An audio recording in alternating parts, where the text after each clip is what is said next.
नमस्कार दोस्तों, आज आपका स्वागत है इंडियन पॉलिटी की क्लास के अंदर जो आईपीएससी फर्स्ट ग्रेड के अंदर जिसमें से आपके 5 सवाल आते हैं और 5/5 के हम टारगेट को पूरा करने के लिए आए हैं। और ये जो 5 सवाल आएंगे हम उस 5/5 के टारगेट को पूरा करने के लिए आज हम पॉलिटी की क्लास का शुभारंभ करने जा रहे हैं। तो आपसे निवेदन है कि आप इस क्लास के अंदर चुपचाप बैठे और आराम से एक एक बात को सुनते जाइए। फालतू की चूट चपाट को मत करना, सिर्फ और सिर्फ उन बातों पे ध्यान रखना जो मैं आपको यहाँ पे बताने वाला। और अंतिम समय में आपको ये भी बताऊंगा कि कौन से सवाल आएंगे और कहां से कितना सवाल आएगा। तो हम आज तक कितने पूछे गए हैं, किस तरीके से सवाल पूछे गए हैं और कौन से सवाल बन सकते हैं और कौन सा सवाल आपके एग्जाम में आएगा, हर एक चीज के बारे में हम यहाँ पे डिस्कशन करेंगे इन क्लासों के माध्यम से। तो हम इंडियन पॉलिटी के बारे में बात करेंगे। जब हम इंडियन पॉलिटी के बारे में बात करेंगे तो आपके संविधान के अंदर कार्यपालिका, व्यवस्थापिका, न्यायपालिका, ये अलग अलग पोर्शन के अंदर आपका सिलेबस बटा हुआ है। तो आज हम जो पहला टॉपिक पढ़ेंगे संविधान का सामान्य परिचय देते हुए हम आगे से पूरा टॉपिक कवर करने वाले हैं। संविधान का सामान्य परिचय देते हुए हम पूरा टॉपिक कवर करने वाले हैं। तो मेरा पहला ही सवाल आपसे ये है, जो मेरा पहला प्रश्न है, संविधान क्या है? मेरा पहला सवाल आपके लिए आपके सामने ये रखा है कि संविधान क्या है। हाँ भाई बता, संविधान क्या है? संविधान क्या है? मेरा पहला सवाल आपसे यही है कि भैया संविधान क्या है? संविधान किसको कहते हैं? ये संविधान क्या बोला है? क्योंकि हमें पढ़ना तो संविधान ही है, इंडियन पॉलिटी पढ़ना है, तो हमें संविधान के बारे में तो पता होगा तब हम आगे पढ़ पाएंगे। तो संविधान सिंपल सी बात है, किसी देश की शासन व्यवस्था का संचालन हेतु संग्रहित नियम एवं कानूनों का संग्रह। किसी देश की शासन व्यवस्था के संचालन के लिए, किसी देश की शासन व्यवस्था की क्या, किसी देश की शासन व्यवस्था के, किसी देश की शासन व्यवस्था के संचालन हेतु, किसी देश की शासन व्यवस्था के संचालन हेतु, व्यवस्था के संचालन हेतु संग्रहित किया गया, संचालन हेतु, किसी देश की शासन व्यवस्था के संचालन हेतु संग्रहित किया गया, संग्रहित किया गया, क्या किया गया? संग्रहित किया गया कानून व नियमों का संग्रह। संग्रहित किया गया कानून व नियमों का संग्रह क्या कहलाता है? वह नियमों का संग्रह, क्या कहलाता है? संविधान कहलाता है। तो ये कहूंगा तो कोई गलत तो होगा नहीं। संविधान होता है क्या? वास्तव में एक राष्ट्र की शासन व्यवस्था का संचालन करने के लिए जो नियम होते हैं, जो कानून होते हैं, रूल्स होते हैं, रेगुलेशंस होते हैं, लॉ होते हैं, उनको एक जगह इकट्ठा करके लिख के रख दिया जाता है। उस किताब को ही तो हम संविधान कहते हैं। संविधान मूलभूत रूप में क्या? एक किताब ही तो है। एक किताब है जिसके अंदर एक देश के शासन व्यवस्था को कैसे चलाना है, उसका कानून क्या होगा, उसका नियम क्या होगा, उसको एक जगह संग्रहित करके रखते हैं, उसे संविधान कहते हैं। उसे कौन सा चीज कहा जाता है? उसे संविधान कहा जाता है। अब मेरा सवाल है कि भारत में आपके शासन किसका है? संविधान का है, जनता का है, किसका शासन है? एक सिंपल सा सवाल मैंने आपसे पूछा, भारत में शासन किसका है? शासन किसका है? आप कहते हो जनता का, जनता के द्वारा, जनता के लिए चलाया जाने वाला शासन लोकतंत्र कहलाता है। तो जनता का शासन, लोकसभा राज्यसभा के सब सदस्य आते हैं, वो कहां से आते हैं? संसद से। तो संसद का,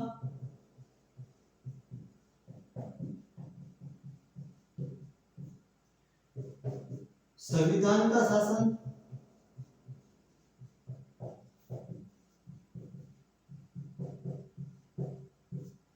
इनमें से कोई नहीं।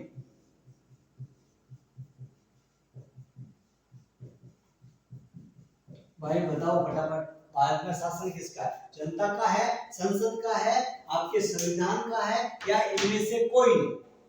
किसका शासन है?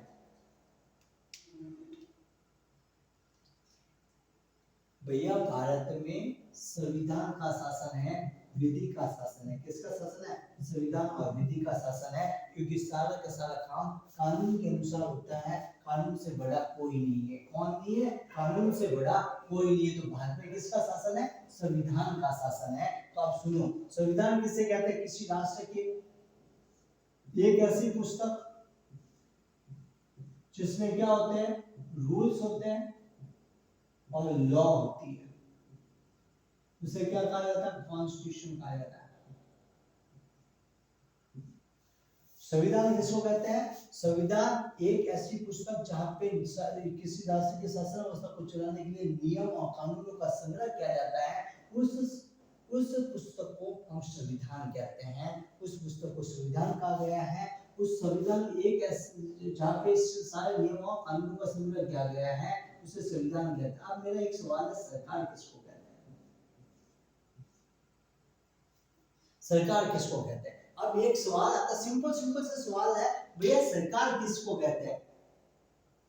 अब सरकार किसको कहते हैं? किसी शासन व्यवस्था का संचालन करने वाली संस्था सरकार होती है। किसी शासन व्यवस्था का संचालन करने वाली संस्था, किसी शासन व्यवस्था का संचालन करने वाली संस्था, किसी शासन व्यवस्था का संचालन करने वाली संस्था, शासन व्यवस्था का संचालन करने वाली संस्था, किसी शासन व्यवस्था का संचालन करने वाली संस्था क्या कहलाती है? सरकार कहलाती है। शासन व्यवस्था का संचालन करने वाली संस्था सरकार कहलाती है। ये जो सारी कहलाती है। आज की क्लास में सारे बेसिक क्लियर कर दूंगा, और बेसिक इतने अच्छे से क्लियर करूंगा कि आप जब पॉलिटी पढ़ोगे ना, तो आप पॉलिटी के धुरंधर कहलाओगे अपने आप में। तो किसी भी शासन व्यवस्था का संचालन करने वाली संस्था सरकार कहलाती है। सरकार तीन चीजों से मिलकर बनती है। अरे सरकार कितनी चीजों से मिलकर बनती है? अरे सरकार किससे मिलकर बनती है? सरकार तीन चीजों से मिलकर बनती है। तो सरकार के तीन अंग होते हैं। सरकार के कितने अंग होते हैं? तीन अंग होते हैं। सरकार के कितने अंग होते हैं? तीन अंग होते हैं। ये तीन अंग आपके कोर्स में होंगे। एक होता है व्यवस्थापिका, एक होती है कार्यपालिका, एक होती है न्यायपालिका। सरकार के कितने अंग होते हैं भैया? सरकार के तीन अंग होते हैं। एक होती है व्यवस्थापिका, एक होती है कार्यपालिका और एक होती है न्यायपालिका। ये कानून निर्माण करती है। व्यवस्थापिका व्यवस्था बनाने के लिए, व्यवस्थापिका व्यवस्था बनाने के लिए कानून बनाती है। व्यवस्थापिका व्यवस्था बनाने के लिए क्या? व्यवस्थापिका व्यवस्था बनाने के लिए कानून निर्माण करती है। क्या करती है? कानून निर्माण करती है। व्यवस्थापिका व्यवस्था बनाने के लिए कानून निर्माण करती है। कार्यपालिका काम करने के लिए कानून लागू करती है। कार्यपालिका काम करने के लिए कानून लागू करती है। और कानून का संरक्षण करने का काम न्यायपालिका करती है। कानून कोई तोड़े नहीं, उसका संरक्षण करने का काम कौन करती है? न्यायपालिका करती है। कानून के संरक्षण करने का काम कौन करती है? कानून के संरक्षण करने का काम और न्यायपालिका करती है। कानून की जांच करना और कानून का संरक्षण करने का काम कौन करती है? कानून की जांच व संरक्षण करने का काम कौन करती है? न्यायपालिका करती है। ये दोनों के दो दो स्तर होते हैं। एक केंद्र स्तर पर होती है, एक राज्य स्तर पे होती है। अरे केंद्र स्तर पे होती है, राज्य स्तर पे होती है, और ये भी केंद्र स्तर पे होती है और ये भी राज्य स्तर पे होती है।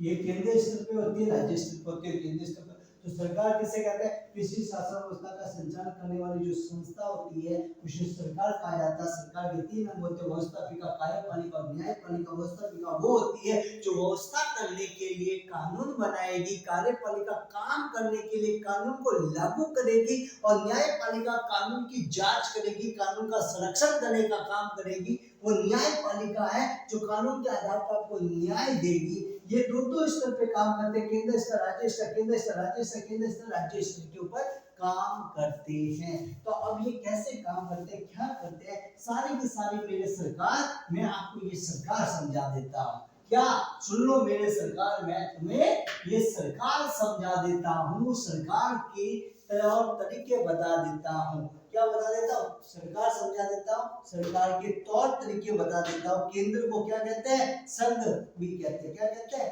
संघ भी कहते हैं। तो सबसे पहली बात तो ये आपको ये पता होना चाहिए कि एक तो होती है संघ सरकार। कौन सी सरकार होती है? संघ सरकार। सरकार के 3 अंग होते हैं, 2 प्रकार होते हैं। तो अंग होते हैं सरकार के अंग, अरे सरकार के अंग, सरकार के अंग, सरकार के अंग। और यहाँ पे होती है राज्य सरकार। कौन सी सरकार? राज्य सरकार। सरकार का प्रकार, सरकार 2 प्रकार की होती है, एक संघ सरकार होती है, राज्य सरकार होती है, केंद्र सरकार होती है, राज्य सरकार होती है। सरकार के अंग 3 होते हैं, एक होती है कार्यपालिका, एक होती है व्यवस्थापिका और एक होती है न्यायपालिका। एक होती है कार्यपालिका, एक होती है व्यवस्थापिका, एक होती है न्यायपालिका। तो कार्यपालिका, सरकार के अंग होते हैं कार्यपालिका। कार्यपालिका, मैंने कहा कार्यपालिका क्या होती है? कार्यपालिका काम करने के लिए क्या करती है? कानून को लागू करने का काम करती है। कार्यपालिका क्या करती है? काम करने के लिए कानून को लागू करती है। सरकार कौन सा काम करती है? प्रशासनिक कार्य करती है। कौन सा कार्य करती है? प्रशासनिक कार्य करती है। सरकार कौन सा कार्य करती है? प्रशासनिक कार्य करती है। तो काम करने, प्रशासनिक कार्य करने के लिए क्या करती है? कानून लागू करती है। क्या करती है? कानून लागू करती है। तो कानून लागू करती है और कानून लागू करती है तो कानून बनाता कौन है? व्यवस्थापिका। कौन बनाता है? व्यवस्थापिका। क्या बनाता है? व्यवस्थापिका। व्यवस्थापिका क्या करती है? विधायी कार्य करती है। ये कानून बनाने का काम करती है। क्या बनाती है? कानून बनाने का काम करती है। कानून बनाने का काम, कानून बनाने का कार्य, ये कानून बनाने का कार्य करती है। और आपकी क्या करती है? न्यायपालिका। कौन सी पालिका? न्यायपालिका। ये क्या करती है? कानून की जांच। क्या करती है? कानून की जांच व संरक्षण। और इसका एक और काम होता है न्याय प्रदान करना। कानून के आधार पर क्या करना? न्याय प्रदान करना, न्याय प्रदान करना। ये सरकार के 3 अंग होते हैं, 2 प्रकार होते हैं। राज्य सरकार होती है जो राज्य स्तर पे काम करती है, केंद्र स्तर पे काम करती है, तो उसे संघ सरकार कहते हैं। तो कार्यपालिका के संघ स्तर पर कौन है, राज्य स्तर पे कौन कौन काम करते हैं? तो बताओ संघ स्तर पर कौन कौन काम करते हैं? संघ स्तर के अंदर कौन कौन आता है? तो संघ स्तर पे तो एक आएगा राष्ट्रपति, वो राष्ट्रपति, प्रधानमंत्री व उसकी मंत्रिपरिषद। राष्ट्रपति क्या करता है? राष्ट्रपति की कार्यपालिका की, राष्ट्रपति को परामर्श देने के लिए, राष्ट्रपति की कार्यपालिका की शक्ति का प्रयोग करने के लिए, उसे परामर्श देने के लिए प्रधानमंत्री व मंत्रिपरिषद की नियुक्ति करता है। अनुच्छेद 74 में, अनुच्छेद 74 में प्रधानमंत्री व उसके मंत्रिपरिषद की नियुक्ति करता। तो क्या था? प्रधानमंत्री व मंत्रिपरिषद आता है। तो यहाँ पे राष्ट्रपति की जगह कौन आ जाता है? राज्यपाल आ जाता है। कौन आ जाता है? राज्यपाल आ जाता है। और यहाँ पे कौन आएगा? मुख्यमंत्री, जिसको कहते हैं सीएम। कौन आता है? मुख्यमंत्री व उसकी मंत्रिपरिषद। कौन सी परिषद? उसकी मंत्रिपरिषद। मुख्यमंत्री व उसकी मंत्रिपरिषद। तो राज्य स्तर पे मुख्यमंत्री और राज्यपाल और मुख्यमंत्री और उसकी मंत्रिपरिषद होती है, जबकि केंद्र स्तर के ऊपर राष्ट्रपति, प्रधानमंत्री व उसकी मंत्रिपरिषद होती है कार्यपालिका के अंदर। तो ये कार्यपालिका के अंदर संघ स्तर और राज्य स्तर के ऊपर काम करने वाले हैं। फिर विधायी कार्य करता है, तो विधायी व्यवस्थापिका का काम कौन करता है? और यहाँ पे व्यवस्थापिका का काम कौन करता है? तो व्यवस्थापिका का काम कौन करेगा? व्यवस्थापिका का काम होता है कानून बनाए रखना और व्यवस्था बनाए रखना। तो कानून बनाना, व्यवस्था बनाने का काम होता है। मैंने कहा कोई भी कानून अगर हमारे यहाँ पे बनेगा तो वो संसद के द्वारा बनेगा। किसके द्वारा बनेगा? संसद के द्वारा बनेगा। संसद के 2 सदन होते हैं और 3 अंग होते हैं। तो संसद के कितने सदन होते हैं? संसद के 2 सदन होते हैं। कितने सदन होते हैं? 2 सदन होते हैं, 3 अंग होते हैं। कितने अंग होते हैं? 3 अंग होते हैं। व्यवस्थापिका के अंदर हमेशा अंग काम करेगा। देखो 3 अंग होते हैं। 3 अंग कौन कौन से होते हैं? एक होता है राष्ट्रपति, एक होता है लोकसभा, एक होता है राज्यसभा, क्योंकि कानून यही बनाने का काम करते हैं राज्यसभा। इसके 2 सदन होते हैं। सदन मतलब 2 सदन होते हैं। एक सदन होता है लोकसभा, उच्च सदन और निम्न सदन होते हैं। तो एक होता है लोकसभा, एक होता है राज्यसभा। राज्यसभा को बुद्धिजीवियों का सदन भी कहते हैं, लोकसभा को जनता का सदन भी कहते हैं। एक होता है राज्यसभा। ये 2 सदन होते हैं, 3 अंग होते हैं। तो व्यवस्थापिका के लिए ये 3 अंग काम करते हैं। वही राज्य के अंदर जाएंगे तो राज्य में क्या होगी? विधानमंडल होगी। क्या होगी? विधानमंडल होगी। विधानमंडल होगी तो विधानमंडल के भी कोई 2 सदन होंगे। क्या कितने होंगे? 2 सदन होंगे। अरे 2 तो सदन होंगे और 3 अंग होंगे। कितने होंगे? 3 अंग होंगे। और ये 3 अंग कौन कौन से? एक है, मैं बता देता हूँ, राज्यपाल, विधानसभा और एक होगा विधान परिषद।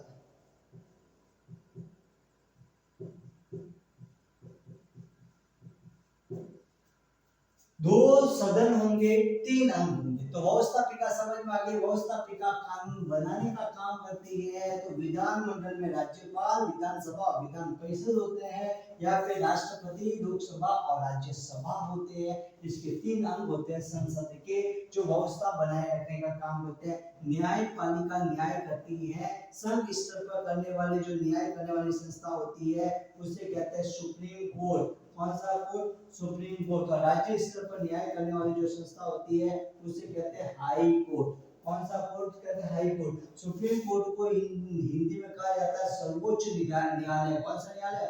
सर्वोच्च न्यायालय। सर्वोच्च न्यायालय। और इसे कहता है उच्चतम न्यायालय कहा जाता है। कौन सा न्यायालय कहा जाता है? उच्चतम न्यायालय। ये बात आती है।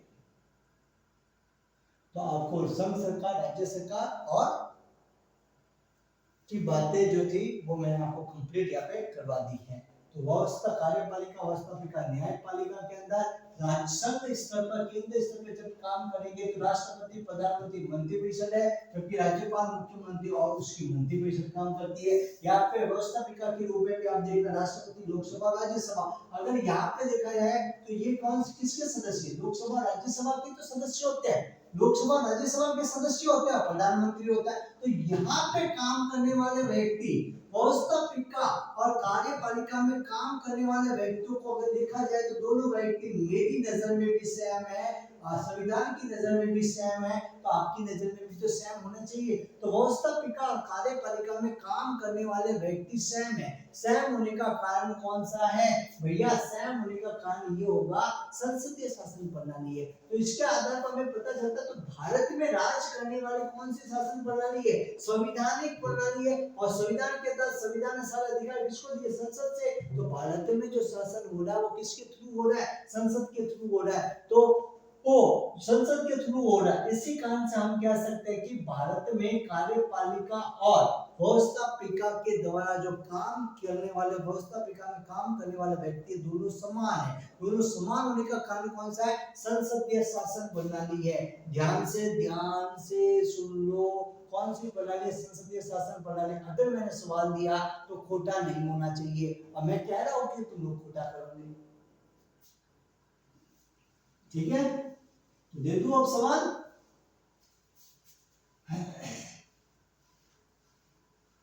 चाहे राज्य स्तर पे हो चाहे भू स्तर पे, दोनों में बात तो सेम ही है ना। राज्य स्तर पे राज्यपाल मुख्यमंत्री और उसकी मंत्री परिषद होती है, वहां पे विधान मंडल और विधान परिषद आती है, यहाँ पे लोकसभा राज्यसभा और राष्ट्रपति आते हैं, तीन होते हैं, वो यही बात आती है।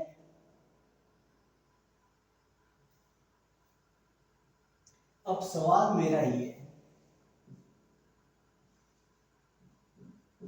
भारत में कार्यपालिका, कौन सी पालिका, कार्यपालिका और व्यवस्थापिका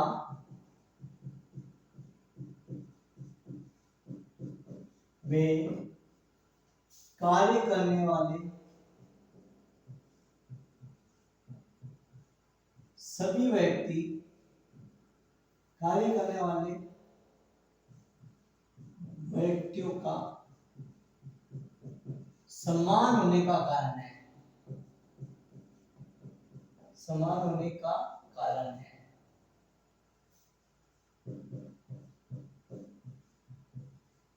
समान, देखो कार्यपालिका में और व्यवस्थापिका के अंदर, कौन सी पालिका के अंदर, कार्यपालिका के अंदर और व्यवस्थापिका के अंदर जो लोग काम कर रहे हैं, ये दोनों के दोनों व्यक्ति आपके समान है। तो इन दोनों के अंदर यहाँ पे भी जो आदमी है और यहाँ पे भी आदमी है, दोनों सेम सेम है। सेम सेम कैसे हैं, तो मैंने कहा कार्यपालिका के अंदर काम कर रहा प्रेसिडेंट, यहाँ पे कर रहा प्राइम मिनिस्टर और यहाँ पे उसकी करिए मंत्री परिषद। यहाँ पे जो काम कर रहा है, यहाँ पे भी राष्ट्रपति काम कर रहा है, यहाँ पे लोकसभा कर रहा है, ये राज्यसभा कर रही है। तो ये सदस्य किसके होते हैं, लोकसभा और राज्यसभा के होते हैं, ये लोकसभा और राज्यसभा के सदस्य होते हैं। तो इनडायरेक्टली अगर देखा जाए तो ये वाला और ये वाला समीकरण सेम बन जाता है या नहीं बन जाता है, तो ये वाला और ये वाला समीकरण सेम बन जाता है। उसके पीछे कारण क्या है, उसके पीछे कारण है भारत में, वहां पे भारत में संसदीय शासन प्रणाली, कौन सी प्रणाली है, संसदीय शासन प्रणाली। उसके पीछे का आंसर होगा भारत में संसदीय शासन प्रणाली। कौन सी शासन प्रणाली, संसदीय शासन प्रणाली है, संसदीय शासन प्रणाली है। और संसदीय शासन प्रणाली होने के कारण भारत में कार्यपालिका व्यवस्थापिका में कार्य करने वाले व्यक्ति दोनों के दोनों समान है। कौन सी शासन प्रणाली के कारण, संसदीय शासन प्रणाली के कारण कार्यपालिका और व्यवस्थापिका में कार्य करने वाले व्यक्ति दोनों समान हैं। चलो ये बात आपको क्लियर हो गई। ये बात क्लियर होने के बाद में एक सवाल मैं छोटा सा पूछता हूँ, उसके बाद में वही से वो टॉपिक निकलेगा, तो उसी से वो टॉपिक निकलेगा। तो वो सवाल मैं आपसे पूछ लेता हूँ। तो भारत में शासन व्यवस्था है, भारत में कौन सी शासन व्यवस्था है, या भारत में शासन व्यवस्था है, तो बताओ भारत में कौन सी शासन व्यवस्था है। भारत में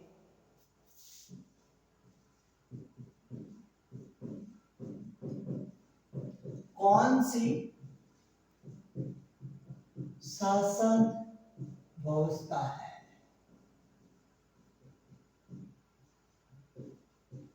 कई लोग पहले से आंसर देख के बैठे हैं कि संसदीय शासन व्यवस्था भी तो कराया था।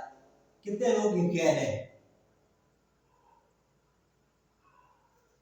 कई लोग बैठ रहे हैं कि ये संसदीय शासन व्यवस्था, लो तुम्हारा आंसर मैं लिख देता हूं, संसदीय शासन व्यवस्था। और कई लोग ये कह रहे हैं भैया लोकतंत्र होना चाहिए, लोकतंत्र वालों की टाट मैं पहले बोल चुका हूं, संसदीय बोल चुका हूं, लोकतंत्र बोल चुका हूं। कौन सी बोल चुका हूं, एक संसदीय बता चुका हूं, एक लोकतंत्र के बारे में भी आपने कहीं ना कहीं तो सुना है, सुना है या नहीं सुना भाई। और ये चलती किससे, संघ सरकार से चलती, तो संघात्मक, संघात्मक वाला कोई है तुम में से, नहीं है, उपरोक्त सभी।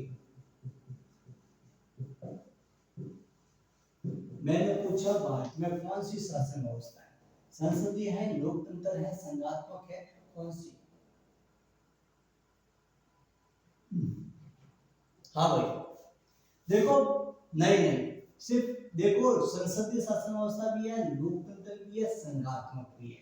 कैसे है, अब ये पोर्शन में आपको बताऊं। संसदीय शासन व्यवस्था कैसे है वो मैंने आपको बता दिया है कि व्यवस्थापिका और कार्यपालिका में काम करने वाले दोनों व्यक्ति समान है, वो समान होने का कारण संसदीय शासन व्यवस्था है। अब इसको मैं पूरा अच्छे से बताऊंगा, संसदीय शासन व्यवस्था कैसे है, लोकतंत्र कैसे है, क्योंकि भारत के अंदर लोगों के द्वारा अपने प्रतिनिधियों को चुनकर भेजा जाता है लोकसभा और राज्यसभा में, तो कौन सी व्यवस्था हो जाएगी, लोकतंत्र हो जाएगी। और संघात्मक भी है, तो ए बी सी डी ये तीनों के तीनों आपके राइट होंगे।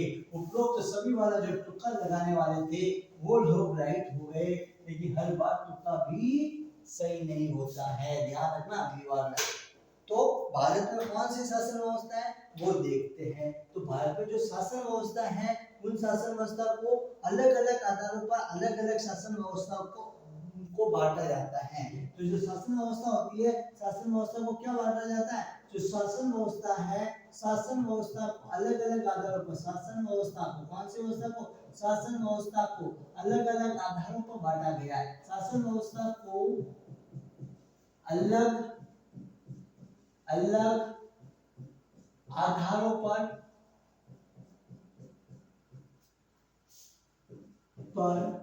विभक्त किया गया है।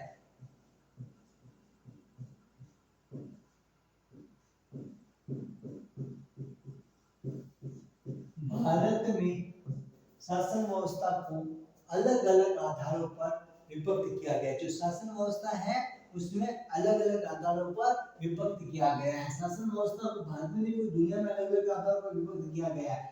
मैं फर्स्ट बात बताता हूँ, जनता की भागीदारी के आधार पर। किसकी भागीदारी के आधार पर, जनता की भागीदारी के आधार पर, ध्यान से सुनिए ना, भागीदारी के आधार पर, जनता की भागीदारी के आधार पर। अगर जनता की भागीदारी के आधार पर हम चेक करते हैं, जनता की भागीदारी है तो क्या है, लोकतंत्र है। और जनता की भागीदारी नहीं है तो क्या हो जाएगा, जनता की भागीदारी है तो लोकतंत्र है, और जनता की भागीदारी नहीं है तो क्या होगा, राजतंत्र। कौन सा तंत्र, राजतंत्र, मतलब राजा का तंत्र।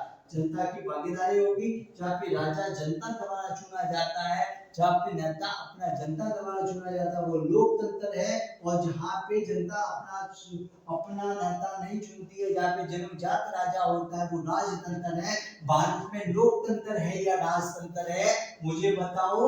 लोकतंत्र है। तो पहले सवाल का जवाब मिला कि वहां पे मैंने कहा था संसदीय शासन प्रणाली है, लोकतंत्र है और संघात्मक है। तो पहले सवाल का उत्तर मिल गया, लोकतंत्र है या नहीं है, तो लोकतंत्र है। तो जनता की भागीदारी है, तो भारत में कैसा तंत्र है, लोकतंत्र है। जनता की भागीदारी के आधार पर उत्तर मिला या नहीं मिला। फिर आ जाता है सेकंड नंबर, कार्यपालिका। कौन सी पालिका, मैंने वो संसदीय शासन प्रणाली वाला मैंने बता रखा है, फिर भी बता देता हूं। कार्यपालिका व व्यवस्थापिका, व्यवस्थापिका में संबंध के आधार पर,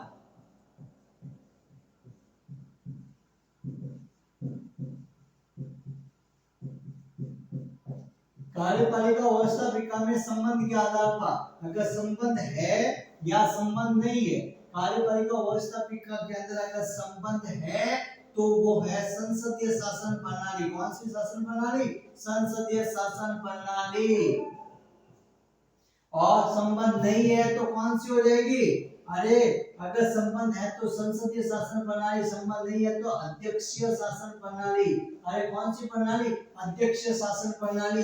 अरे भारत में तो मैंने कहा कार्यपालिका और लोक और व्यवस्थापिका में समान व्यक्ति ही काम कर रहे, सेम लोग कार्यपालिका में और व्यवस्थापिका में दोनों लोग काम करने वाले कौन है, सेम है। दोनों लोग काम करने वाले सेम है, तो दोनों लोग जहाँ पे काम करने वाले सेम होते हैं तो वहाँ पे संबंध होता है कार्यपालिका व्यवस्थापिका में। तो ये जब संबंध होता है वो कौन सी शासन प्रणाली होती है, संसदीय होती है। जहाँ पे किसी भी प्रकार का कोई संबंध नहीं होता कार्यपालिका व्यवस्थापिका में, वो कौन सी शासन प्रणाली होती है, अध्यक्ष शासन प्रणाली है। तो भारत में इस आधार पे कौन सी शासन प्रणाली लागू होती है, संसदीय शासन प्रणाली। आपको दूसरे ऑप्शन का आंसर मिल गया।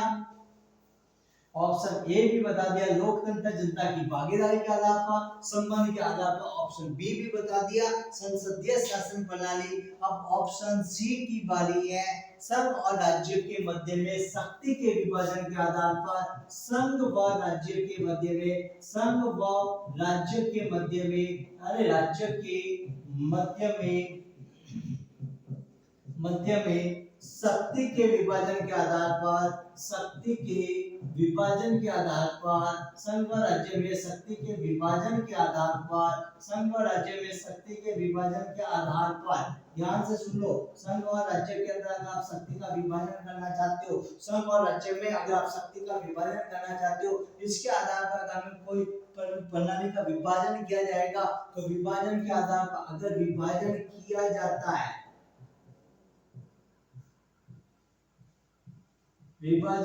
जाता है, तो संघात्मक,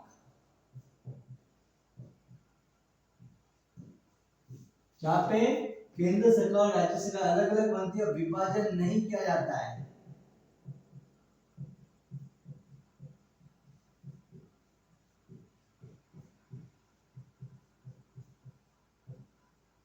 वो बनती है एकात्मक। ये कॉन्सेप्ट भी अच्छा है, बहुत सुंदर कॉन्सेप्ट है। जब संघ और राज्य में शक्ति का विभाजन किया जाता है तो वो संघात्मक बनती है, और विभाजन नहीं किया जाता तो क्या बनती है? एकात्मक बनती है। ध्यान से सुन लेना, एकात्मक बनती है। मतलब ये है संविधान, सी फॉर कॉन्स्टिट्यूशन, संविधान से आपके केंद्र, संघ और राज्य को शक्ति मिलती है। किससे मिलती है? संविधान से। अगर संघ और राज्य को शक्ति मिलती है, संघ और राज्य को शक्ति अगर संविधान से मिलती है, दोनों की पावर, दोनों संविधान के अंदर स्वतंत्र रूप से काम करते हैं, दोनों को शक्ति संविधान से मिलती है, तो संघात्मक शासन है। और अगर संविधान से शक्ति आपके संघ को मिलती है और संघ से शक्ति राज्य को मिलती है, तो ऐसी शासन प्रणाली को हम एकात्मक कहेंगे। जब संविधान से शक्ति संघ को मिलेगी और संघ से शक्ति राज्य को मिलती है, जब शक्ति का हस्तांतरण संघ से राज्य की तरफ होगा, तो उसे एकात्मक शासन प्रणाली कहेंगे। ये बात आई समझ में? संघ और राज्य में शक्ति का विभाजन अगर किया जाता है तो संघात्मक शासन प्रणाली होती है, और अगर संघ और राज्य में शक्ति का विभाजन नहीं किया जाता है तो एकात्मक होती है। एकात्मक के अंदर आपकी कॉन्स्टिट्यूशन से शक्ति यूनियन को मिलती है, और यूनियन से शक्ति आपकी स्टेट को मिलती है। यूनियन से शक्ति किसको मिलती है? स्टेट से मिलती है। संघ को कहा जाता है यूनियन और इसको कहा जाता है स्टेट। जब आपके कॉन्स्टिट्यूशन से शक्ति यूनियन को और स्टेट दोनों को मिलेगी, तब तो आपके संघात्मक शासन प्रणाली होगी। भारत में आपने देखा होगा, संविधान के अधीन प्रत्येक राज्य के अंदर राज्य सरकार चलती है और सेंट्रल में सेंट्रल गवर्नमेंट चलती है, और दोनों को पावर एक ही संविधान से मिलती है, ना कि राज्य को संघ से मिलती है। तो ऐसा शासन पाया जाता है। इसलिए भारत में कौन सा शासन प्रणाली है? संघात्मक है। अब वापस उसी सवाल की तरफ चलते हैं। मैंने सवाल यही पूछा था, भारत में कौन सी शासन प्रणाली है?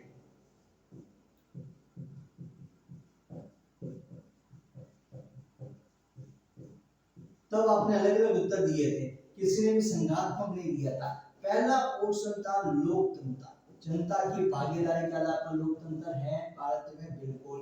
दूसरा मैंने कहा था संसदीय शासन प्रणाली है, कार्यपालिका व्यवस्था विकास में समानता। तीसरा मैंने कहा था संघात्मक शासन प्रणाली, संघात्मक भी है, क्योंकि भारत के अंदर कॉन्स्टिट्यूशन और यूनियन और स्टेट दोनों को कॉन्स्टिट्यूशन से पावर मिलती है। तो ये तीनों ऑप्शन आपके राइट होंगे आपकी शासन व्यवस्था को देखने पर। तीन आधारों पर जब चेक करते हैं तो ये तीनों आधारों पर चेक करने पर होते हैं। अब इसी कॉन्सेप्ट को आप एक बार ध्यान से पढ़ लो। संघ और राज्य के मध्य में शक्ति के विभाजन के आधार पर अगर शक्ति का विभाजन किया जाएगा तो संघ की शक्ति का विभाजन केंद्र और राज्य के बीच में, संघ और राज्य के बीच में किया जाएगा तो संघात्मक शासन प्रणाली होगी। अगर संघ को शक्ति की संविधान से मिलती है और राज्य को शक्ति संघ से मिलती है तो एकात्मक शासन प्रणाली होगी। तो वो कौन सी शासन प्रणाली होगी? एकात्मक शासन प्रणाली होगी। इस बेस पे मैं आपको एक सवाल बना के दे रहा हूँ, वो कौन सी शासन व्यवस्था है जिसमें राज्य सरकार को केंद्र से शक्ति प्राप्त होती है? वो देखो, ये लिख दो, वह कौन सी शासन व्यवस्था है? वो कौन सी शासन व्यवस्था, वो कौन सी शासन व्यवस्था है? वो कौन सी शासन व्यवस्था है? ध्यान से सुन लेना, वो कौन सी शासन व्यवस्था है? अब मैं अलग अलग कॉन्सेप्ट पे सवाल दे रहा हूं जिसमें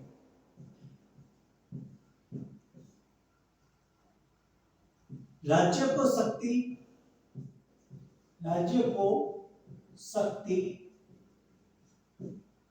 केंद्र से मिलती है।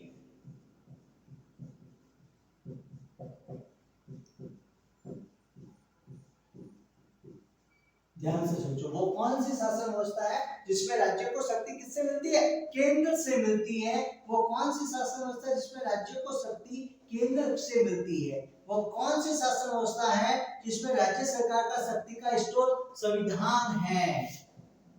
पहले का आंसर, वो कौन सी शासन व्यवस्था है जिसमें राज्य सरकार की शक्ति का स्रोत, जिसमें राज्य सरकार की शक्ति का स्रोत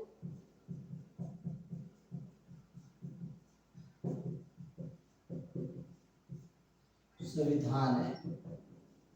कौन है? संविधान है। अगला बताओ, वो कौन सी शासन व्यवस्था है, अगला सवाल मेरा यही है, वो कौन सी शासन व्यवस्था है जिसमें राज्य सरकार का अस्तित्व संविधान तय करता है? वो कौन सी शासन व्यवस्था है जिसमें राज्य सरकार का अस्तित्व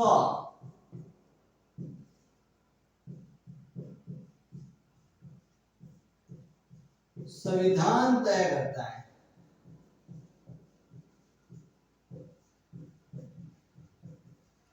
वो कौन सी शासन व्यवस्था है जिसमें राज्य सरकार का अस्तित्व केंद्र तय करता है? वो कौन सी शासन व्यवस्था है जिसमें राज्य सरकार संघ सरकार के अधीन कार्य करती है, या जिसमें राज्य सरकार का अस्तित्व, जिसमें राज्य सरकार केंद्र के अधीन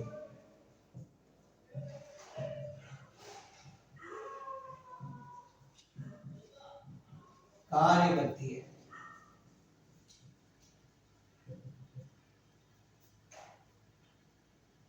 और किसके अधीन काम करती है? केंद्र के अधीन काम करती है। तो वो कौन सी शासन व्यवस्था है? ये सारी चीजें, तो जिसमें राज्य को शक्ति केंद्र से मिलती है। देखो, राज्य को जो शक्ति है केंद्र से मिलती है, तो ये कौन सी शासन व्यवस्था है? संघात्मक। तो पहले का आंसर कौन सा हो जाएगा? संघात्मक।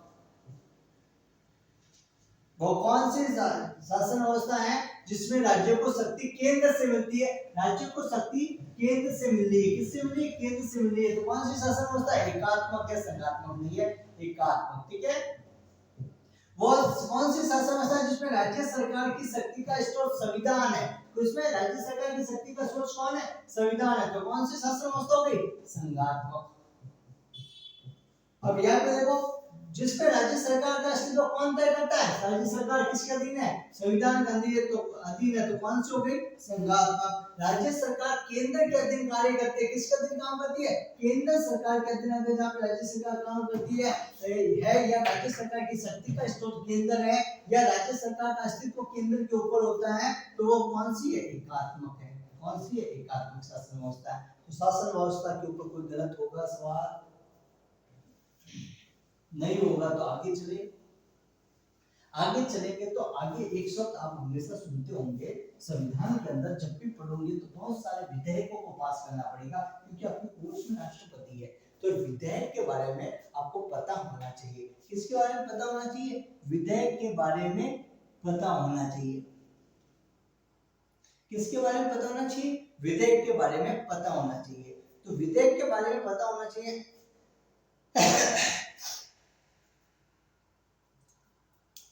उससे पहले मैंने एक सवाल का जवाब देता हूं। भारतीय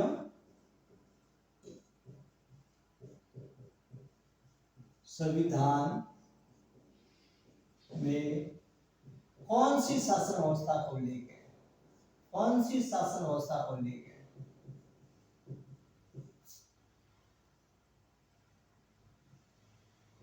संविधान में कौन सी शासन व्यवस्था का उल्लेख है?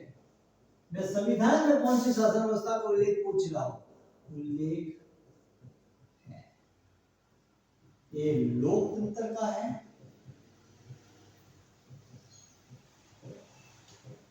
बी राजतंत्र का है, सी संसदीय शासन का है,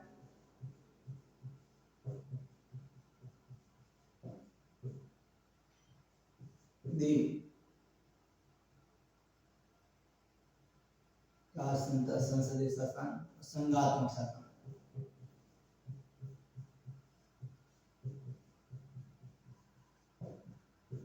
कौन से शासन का व्यवस्था का उल्लेख, कौन सी शासन व्यवस्था का उल्लेख संविधान के अंदर है? फटाफट बताओ।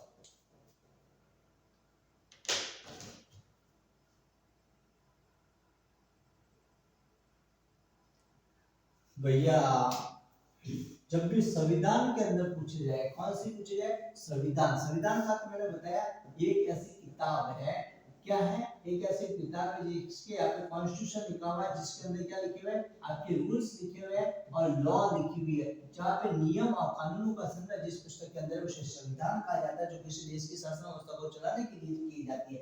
इस किताब के अंदर सिर्फ और सिर्फ लोकतंत्र के बारे में उल्लेख है। इस किताब में सिर्फ लोकतंत्र का उल्लेख है, बाकी किसी का भी उल्लेख नहीं मिलता है। तो संविधान में किस शासन व्यवस्था का उल्लेख है? तो संविधान में सिर्फ और सिर्फ लोकतंत्र शब्द का उल्लेख है, बाकी किसी दूसरे शब्द का उल्लेख नहीं है। भारत में किन कौन कौन सी शासन व्यवस्था है? भारत में शासन व्यवस्था के संचालन के आधार कौन कौन सी शासन व्यवस्था है? तो जनता की भागीदारी के आधार पर लोकतंत्र है। कार्यपालिका व्यवस्थापिका के आधार पर भारत के अंदर अगर शासन व्यवस्था देखी जाए तो संसदीय शासन व्यवस्था है। और आपके संविधान से शक्ति के विभाजन के आधार पर देखा जाए, विभाजन किया जाता है। संविधान की शक्ति का विभाजन अगर किया जाता है केंद्र और राज्य में तो संघात्मक है।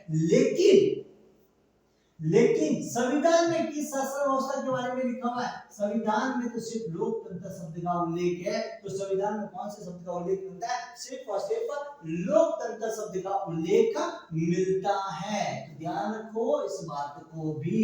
तो जो चीज संविधान में लिखी हुई है वो ही संवैधानिक है। हर एक चीज संवैधानिक नहीं होगी। जिसे संविधान में लिख दिया गया वो संवैधानिक है। जिसका कोई ना कोई कानून बनाया गया है, जिसका उल्लेख संविधान में नहीं है लेकिन अलग से कानून बनाया गया है, उसे वैधानिक कहेंगे। जो कानून बनाया जाता है उसे वैधानिक कहेंगे। क्या कहेंगे? जो कानून बनाया है वो तो कानून के अधीन कोई बदलाव है, जो कानून है कानून के हिसाब से चलता है उसे वैधानिक कहेंगे। और जो संविधान में लिखा हुआ है जो संविधान के हिसाब से है उसे संवैधानिक कहेंगे। क्या कहेंगे? संवैधानिक कहेंगे। क्या कहेंगे? संवैधानिक कहेंगे। जो कानून के हिसाब से चलेगा उसे वैधानिक कहेंगे, कानूनी कहेंगे। और जो संविधान के हिसाब से चलेगा उसे संवैधानिक के नाम से जाना जाएगा, उसे संवैधानिक के नाम से जाना जाएगा। यहाँ तक में कोई तकलीफ है? तकलीफ नहीं है। तो अब हम चलते हैं आगे। एक शब्द आता है विधेयक।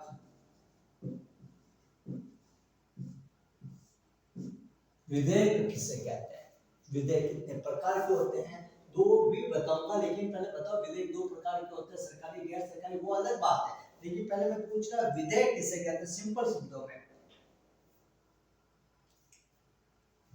क्या है कि जो भी हम प्रपोजल पास करने के लिए रखते हैं ना, वैसे कानून निर्माण करने के लिए जो भी पेपर रखे जाएंगे उसे विधेयक कहते हैं। तो कानून निर्माण के लिए प्रस्तुत किया गया प्रपत्र, कानून निर्माण के लिए सिंपल शब्दों में कानून बनाने के लिए रखे गए, कानून बनाने के लिए तैयार किए गए प्रपत्र विधेयक कहलाते हैं, या पेपर जो रखे जाते हैं उसे विधेयक कहते हैं। तो कानून निर्माण के लिए रखे गए प्रपत्र का होता डॉक्यूमेंट।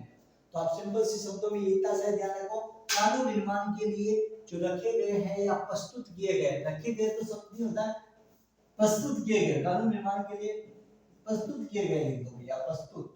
विधेयक हमेशा प्रस्तुत होते हैं, कभी भी कह नहीं विधेयक पास किया जाता है, विधेयक प्रस्तुत किया जाता है, कोई भी विधेयक पास नहीं होता है। तो क्या किया जाता है? प्रस्तुत किए गए।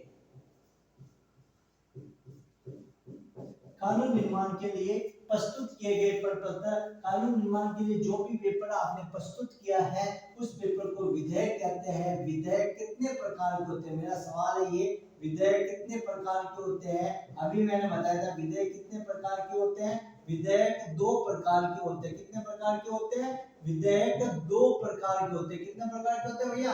दो प्रकार के होते हैं। विधेयक कितने प्रकार के होते हैं? दो प्रकार के होते हैं। सारे के सारे चीज मैं आपको अभी के अभी बता दूंगा। दो प्रकार के होते हैं। और ये दो प्रकार के कौन कौन से होते हैं? जो सरकार के मंत्री द्वारा रखा जाता है उसे सरकारी विधेयक कहते हैं, और जो सदस्यों द्वारा रखा जाता है उसे गैर सरकारी विधेयक कहते हैं। सरकारी विधेयक, मैंने क्या कहा, सरकार के मंत्री द्वारा रखा जाने वाला विधेयक सरकारी विधेयक होता है। एक होता है गैर सरकारी विधेयक जो सदन के सदस्यों द्वारा रखा जाता है। गैर सरकारी विधेयक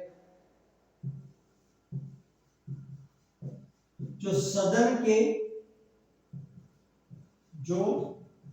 के सदस्य द्वारा रखा जाता है। कोई भी सदस्य रख सकता है, सदस्य द्वारा रखा जाता है, सदस्य द्वारा रखा जाता है, सदस्य द्वारा रखा जाता है। बात खत्म।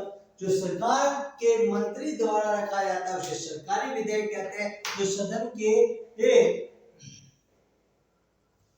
किसी भी सदस्य के द्वारा रखा जाता है। अरे विधेयक को रखने का मीनिंग है प्रस्तुत करना। जो सदन के सदस्यों द्वारा प्रस्तुत किया जाता है और जो मंत्री द्वारा प्रस्तुत किया जाता है, वो उस आधार पर विधेयक दो प्रकार के होते हैं। कितने प्रकार के होते हैं? तो विधेयक दो प्रकार के होते हैं। तो सारी बात मैं आपको विधेयक की एक साथ में समझा देता हूं। जो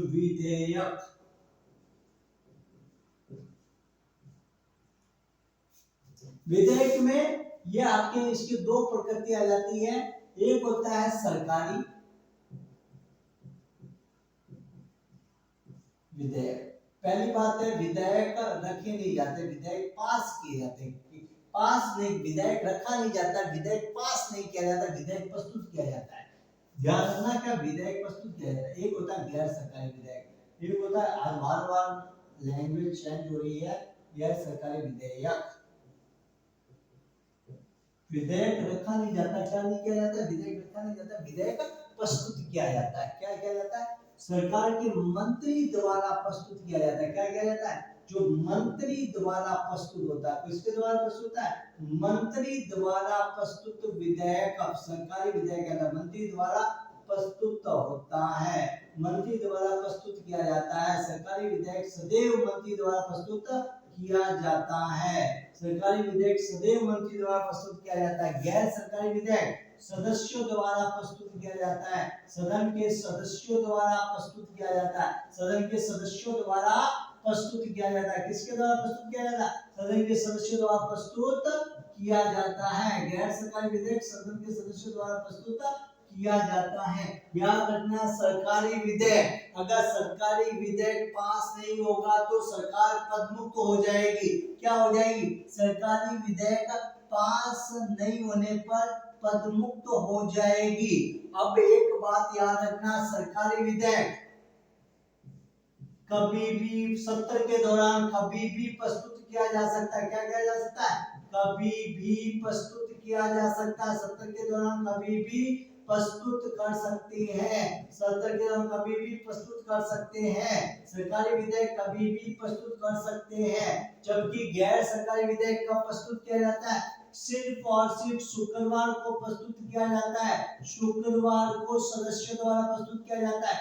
शुक्रवार को प्रस्तुत किया जाता है। कब प्रस्तुत किया जाता है? शुक्रवार को प्रस्तुत किया जाता है। शुक्रवार को प्रस्तुत किया जाता है क्योंकि शनिवार रात्रि मंत्री जी को नींद नहीं आती। कब? शनिवार रात्रि मंत्री जी को नींद नहीं आती, इसलिए गैर सरकारी विधेयक शुक्रवार को प्रस्तुत किया जाता है। जबकि सरकारी विधेयक कभी भी प्रस्तुत किया जा सकता है। कब किया जाएगा? कभी भी प्रस्तुत किया जा सकता है। अब विधेयक क्या होते हैं? विधेयक अलग अलग कार्य से संबंधित होते हैं।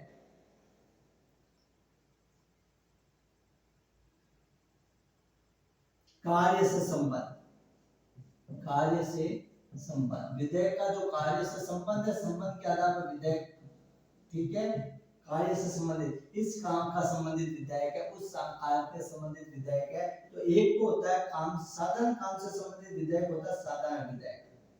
कौन सा विधेयक? साधारण विधेयक। जो सामान्य कानून से संबंधित विधेयक होता है उसे साधारण विधेयक कहते हैं। दूसरा आपके आ जाता है धन विधेयक। कौन सा आ जाता है? धन विधेयक। तीसरा आ जाता है एक आपके पास वित्त विधेयक। कौन सा वित्त विधेयक? वित्त विधेयक। और एक आ जाता है आपके सामने कौन सा? संविधान संशोधन विधेयक। कौन सा विधेयक? संविधान संशोधन विधेयक।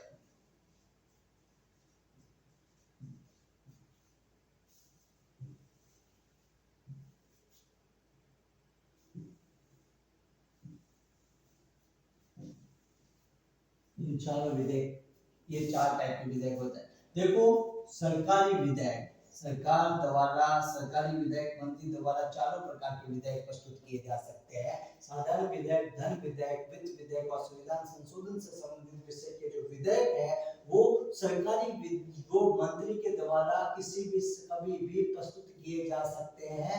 वो मंत्री के द्वारा क्या किया जा सकते हैं? कभी भी प्रस्तुत किए जा सकते हैं। लेकिन धन विधेयक, कौन सा विधेयक? धन विधेयक और संविधान संशोधन विधेयक ये प्रस्तुत नहीं कर सकते। ये साधारण विधेयक प्रस्तुत कर सकता है, ये वित्त विधेयक प्रस्तुत कर सकता है, लेकिन धन विधेयक और संविधान संशोधन विधेयक, कौन सा विधेयक? धन विधेयक और संविधान संशोधन विधेयक, कौन सा विधेयक? नहीं, धन विधेयक और संविधान संशोधन विधेयक तो आपके नहीं, धन विधेयक और वित्त विधेयक प्रस्तुत नहीं कर सकता। कौन सा? धन विधेयक और वित्त विधेयक ये प्रस्तुत नहीं कर सकता है। लेकिन साधारण विधेयक और संविधान संशोधन विधेयक का गैर सरकारी विधेयक के रूप में प्रस्तुत किया जा सकता है। एरो गलत लग गया था।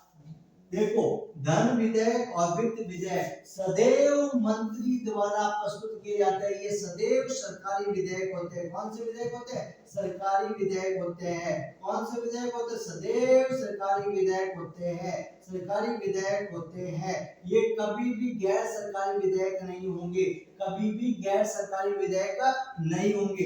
धन विधेयक और वित्त विधेयक, मैं सिंपल सी बात करता हूँ, पैसों की बात। कौन सी बात? पैसों की बात। जब पैसों की बात होगी तो घर के लोगों को देगा ना, बाहर के लोगों को थोड़ी देगा पैसा। पैसों की बात होगी तो घर के लोगों को देगा। तो पैसों की बात वाला जो विधेयक होगा तो सरकार पैसा अपने पास रखेगी, ना कि पड़ोसी के पास। तो धन विधेयक और वित्त विधेयक पैसों की बात और पैसा अपने पास रखने की बात होगी, तो पैसा हमारे पास रखा जाएगा। तो ये सदैव सरकारी विधेयक होगा, कभी भी धन विधेयक और वित्त विधेयक गैर सरकारी विधेयक नहीं हो सकते। तो एक बात नोट में लिख देना, धन और वित्त विधेयक, कौन से विधेयक? धन और वित्त विधेयक गैर सरकारी विधेयक नहीं होंगे।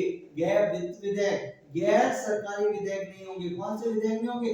गैर सरकारी विधेयक नहीं होंगे। गैर सरकारी विधेयक नहीं होंगे।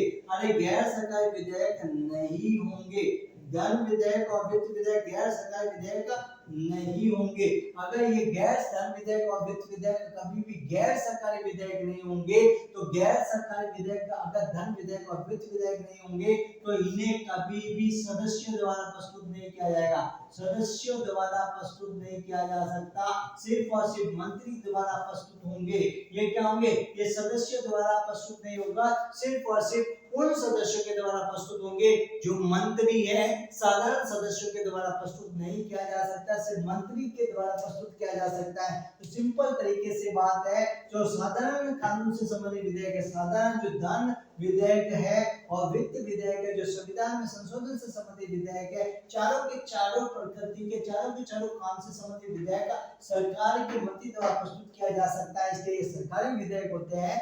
लेकिन धन विधेयक और वित्त विधेयक पैसों की बात है, सरकार अपने पास रखती है, खुद पेश कर सकती है, दूसरा कोई सरकार के मंत्री के अलावा दूसरा कोई सदस्य इन्हें पास नहीं कर सकता है, इसलिए ये कभी भी गैर सरकारी विधेयक नहीं होते हैं। तो कौन सा विधेयक गैर सरकारी विधेयक नहीं होता है? तो धन विधेयक और वित्त विधेयक कभी भी गैर सरकारी विधेयक नहीं होंगे, कभी भी गैर सरकारी विधेयक नहीं होंगे। तो ये बात आपको समझ में आ गई होगी और मेरे हिसाब से विधेयक क्लियर हो गया होगा। विधेयक का अर्थ होता है वो पेपर, वो डॉक्यूमेंट जो कानून बनाने के लिए प्रस्तुत किया जाता है, उसे विधेयक कहते हैं। विधेयक आपके दो प्रकार के होते हैं, आपके विधेयक दो प्रकार के होते हैं, सरकारी और गैर सरकारी।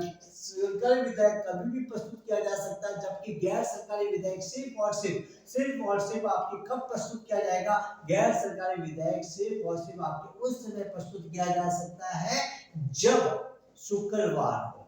क्योंकि शनिवार रात्रि मंत्री जी को नींद नहीं आती, तो शनिवार रात्रि क्या होती है, नेताजी को नींद नहीं आती, मंत्री जी मत क्या देना, क्योंकि मंत्री जी तो कौन है, सरकारी विधायक वाले हैं। संविधान संशोधन और धन विधेयक और वित्त विधेयक को छोड़ के सारे विधेयक है ना दोनों पक्षों के द्वारा प्रस्तुत किए जा सकते हैं, लेकिन धन विधेयक और वित्त विधेयक सिर्फ और सिर्फ मंत्री जी द्वारा प्रस्तुत किए जा सकते हैं, सरकारी होते कभी भी गैर सरकारी विधेयक नहीं होंगे, कभी भी गैर सरकारी विधेयक नहीं होंगे। अब देखो ये कौन सा विधेयक पहले कहां पे प्रस्तुत होता है,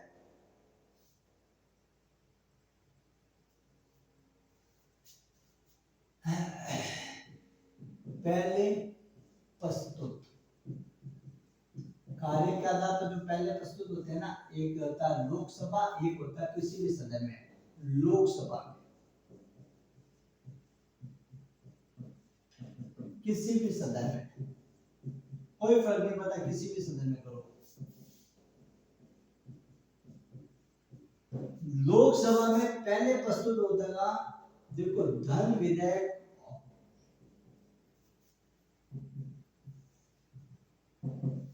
धन विधेयक, कौन सा विधेयक,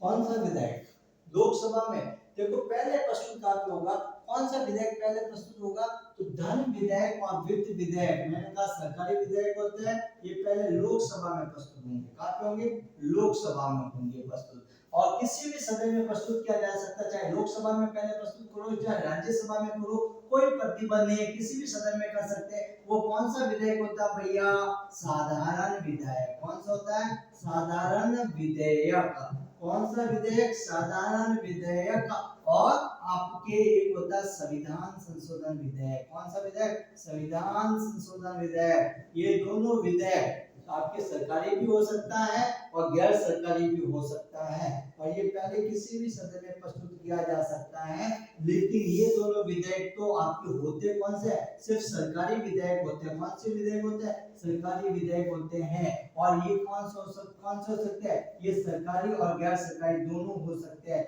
ये सरकारी और गैर सरकारी दोनों हो सकते हैं, सरकारी और गैर सरकारी दोनों हो सकते हैं, ये सरकारी भी हो सकता है गैर सरकारी भी हो सकता है, तो मंत्री प्रस्तुत करेगा तो कौन सा हो जाएगा, सरकारी हो जाएगा, और अगर सदस्य प्रस्तुत करेगा तो कौन सा हो जाएगा, गैर सरकारी हो जाएगा। लेकिन धन विधेयक और वित्त विधेयक को पहले सदैव लोकसभा में प्रस्तुत किया जाएगा, जबकि साधारण विधेयक और संविधान संशोधन विधेयक को किसी भी सदन में प्रस्तुत किया जा सकता है, कहां पे प्रस्तुत किया जा सकता है, किसी भी सदन में प्रस्तुत किया जा सकता है।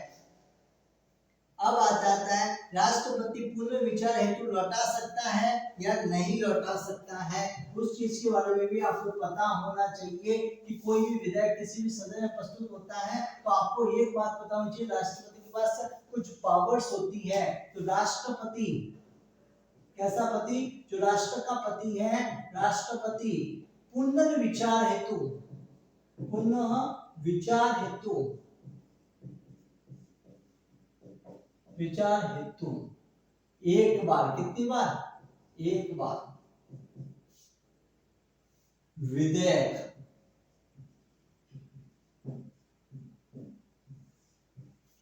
लौटा सकता है,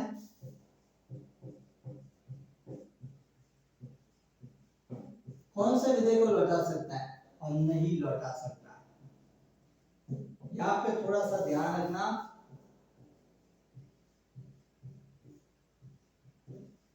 नहीं लौटा सकने में तो एक आता है आपके पास धन विधेयक, कौन सा विधेयक, धन विधेयक को पुनर्विचार हेतु लौटा नहीं सकता, बच्चा गलती ये कर देता है, वित्त विधेयक लिख देता है, वित्त विधेयक नहीं होता, संविधान संशोधन विधेयक को पुनर्विचार हेतु नहीं लौटा सकता, संविधान संशोधन विधेयक को पुनर्विचार हेतु नहीं लौटा सकता, संविधान संशोधन विधेयक को, कौन से विधेयक को, संविधान संशोधन विधेयक को 42वें संविधान संशोधन 1976 के तहत, 42वें संविधान संशोधन 1976 जो 42 अमेंडमेंट ऑफ कॉन्स्टिट्यूशन 1976 42वां संविधान संशोधन 1976 जो इंदिरा गांधी ने किया था, तो उसके तहत आपके संविधान संशोधन विधेयक को वापस नहीं लौटाया जा सकता है और धन विधेयक को वापस नहीं लौटाया जा सकता। तो लौटाया किसको जा सकता है? साधारण विधेयक को लौटाया जा सकता है। कौन से विधेयक को? साधारण विधेयक को लौटाया जा सकता है। कौन से विधेयक को? साधारण विधेयक को लौटाया जा सकता है। तो और कौन से विधेयक को लौटा सकते हैं? अरे दूसरा कौन सा लौटा सकते हैं? दूसरा वित्त विधेयक को लौटा सकते हैं। कौन से विधेयक को लौटा सकते हैं?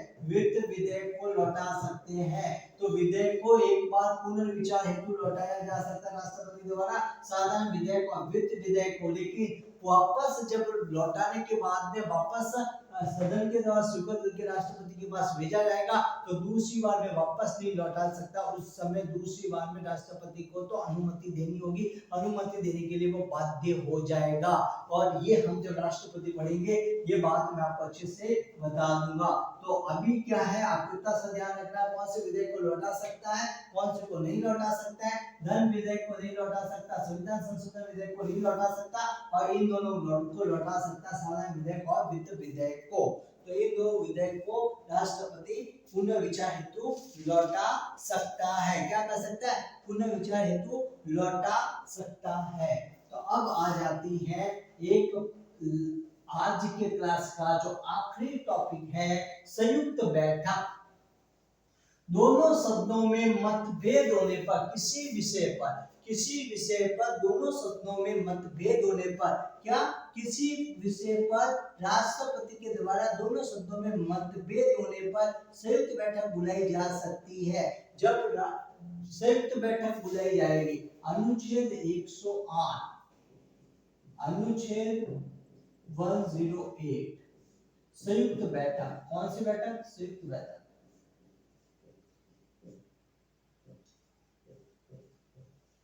दोनों सदनों में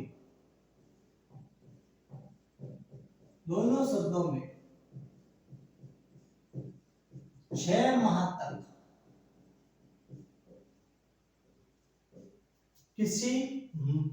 किसी मामले में 6 माह तक का मतभेद होने पर राष्ट्रपति द्वारा कौन से पति द्वारा? राष्ट्रपति द्वारा संयुक्त बैठक। कौन सी बैठक? संयुक्त बैठक। मतभेद के निवारण हेतु संयुक्त बैठक बुलाई जा सकती है, बुलाई जाती है। दोनों सदनों में मतभेद है, किसी विषय पर लगातार 6 माह से अधिक समय से मतभेद है, 6 माह तक या 6 माह से अधिक समय के लिए मतभेद होता है, तो उस समय संयुक्त बैठक बुलाई जाती है। अनुच्छेद 108 के अंदर संयुक्त बैठक का आयोजन किया जा सकता है। किस विधेयक के लिए कर सकते हैं और किस विधेयक के लिए नहीं कर सकते हैं, बस आपको एक बात ध्यान रखना, राष्ट्रपति बुला सकता है तो संयुक्त बैठक बुलाई जाती है। तो आयोजन संयुक्त बैठक, तो संयुक्त बैठक का सिंपल सी बात है, यही तो समझ लो, संयुक्त बैठक का आयोजन, बुलाई जाना मतलब आयोजन किया जाता है, आयोजन नहीं किया जा सकता है।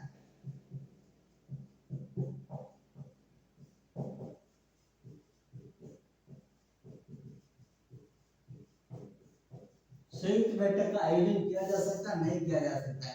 देखो, साधारण विधेयक और वित्त विधेयक पर तो आयोजन कर सकते हैं, लेकिन धन विधेयक और संविधान संशोधन विधेयक पर संयुक्त बैठक का आयोजन नहीं कर सकते, संयुक्त बैठक का आयोजन नहीं कर सकते। तो राष्ट्रपति संयुक्त बैठक का आयोजन कौन से मामलों में कर सकता है? तो साधारण विधेयक और वित्त विधेयक के मामले में अगर 6 माह और 6 माह से ज्यादा समय तक अगर दोनों सदनों के अंदर अगर प्रतिद्वंद है, तो राष्ट्रपति के द्वारा संयुक्त बैठक बुलाई जा सकती है मतभेदों का निवारण करने हेतु साधारण विधेयक और वित्त विधेयक के संबंध में, लेकिन धन विधेयक और संविधान संशोधन विधेयक के संबंध में संयुक्त बैठक का आयोजन नहीं किया जा सकता है, नहीं किया जा सकता है। और मुझे लगता है कि आपको ये पॉलिटी को मैंने इतने सरल शब्दों में समझाने की कोशिश की है, और इतने सरल शब्दों में हालांकि कोई नहीं समझाता, आपकी किताब भी आपको इतने सरल शब्दों में नहीं समझाती है, और आपको समझ में आई होगी, और समझ में आई है। तो हम अगली नेक्स्ट क्लास के अंदर हम पढ़ने वाले हैं भारत के राष्ट्रपति के बारे में, जो संविधान के भाग 5 अनुच्छेद 52 से लगाकर आपके 151 तक आता है, अनुच्छेद 151 तक आता है, जिसमें हमने कार्यपालिका, व्यवस्थापिका और न्यायपालिका तीनों क्वेश्चन को पढ़ने वाले हैं, जो आपका एक तरीके से सिलेबस है, जो आपका एक तरीके से पूरा का पूरा सिलेबस है। तो हम मिलते हैं अगली नेक्स्ट क्लास के अंदर। तब तक के लिए आपसे गुजारिश है कि आप सब्सक्राइब कर दीजिए, लाइक कर दीजिए, क्योंकि 5/5 मतलब 5 में से 5 सवाल राइट कराने की अगर कोई गारंटी ले रहा है तो वो मैं हूं, और मैं गारंटी ले रहा हूं। तो मेरा इतना सा काम है, छोटा सा, जो है सब्सक्राइब करना और लाइक करना, वो आपको करना है। हम मिलेंगे आप नेक्स्ट